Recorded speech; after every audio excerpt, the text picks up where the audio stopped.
টিপি বলেছে আমরা নতুন কিছু আশা করি। আজকে কলেজ বিশ্ববিদ্যালয় সকল দেশের মানুষকে বলতে চাই যে আপনারা এনসিপি এরা বলছে যে আমরা নতুন সমাজ নতুন রাষ্ট্র গড়ব, এরকম কথা বলেছে। আপনারা দেখেন ওর আজকে যারা বিপ্লব বলছে, জুলাই বলছে, তারা রক্তের সাথে বেইমানি করছে। ওরা যদি আজকে যদি নতুন কিছু করতো তাহলে 1947-এর এই মৌদুদিবাদের সাথে হাত মিলিয়ে এই 71-এর বিরোধী বাংলাদেশের যে স্বাধীনতা বিরোধীর সাথে হাত মিলাতো না।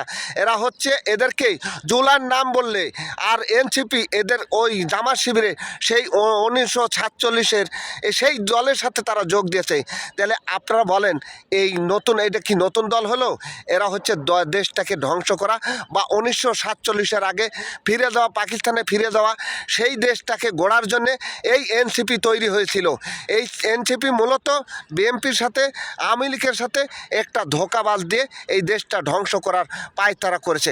ধন্যবাদ।